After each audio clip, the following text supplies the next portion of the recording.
It was a random night back in 2004. I woke up and my mouth was as dry as a desert.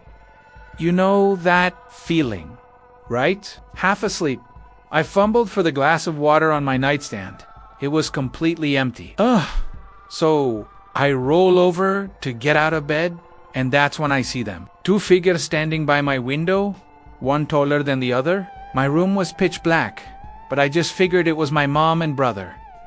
Still groggy, I gave them a little wave. The taller one turned around, and that's when things got weird. I couldn't see a face, just two glowing red eyes. It started talking to me, but it sounded like a radio stuck between stations, just garbled static. But here's the crazy part. I was so out of it, I just thought, that's odd, and went on with my mission for water. I unlocked my bedroom door and shuffled out. As I headed to the kitchen, I passed this little digital clock on the landing. It read 3 a.m. sharp. Okay, middle of the night.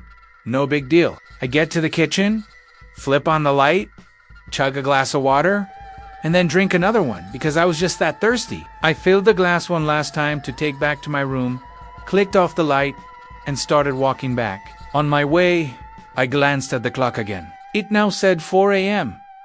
An entire hour had passed just to get a glass of water. It felt like 2 minutes, tops.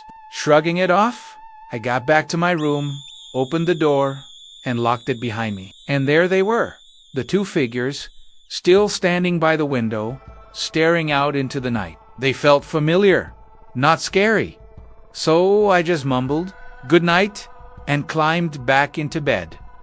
I fell asleep instantly. The next morning, I woke up and asked my brother, who was in the bunk bed above me, "Hey, what was Mom doing in our room so late last night?" He just looked at me, totally confused. He said he slept like a rock all night and never got up once.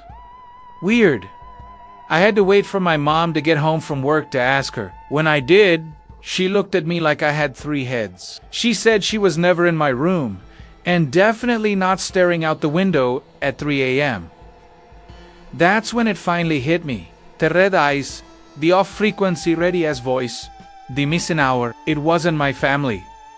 Something else was in my room that night. And let me tell you, the shiva that went down my spine in that moment is something I will never forget. 4 years after that, my brother and I slept with the lights on and a radio playing. We didn't stop until we finally moved out of that house. What do you think was in my room that night?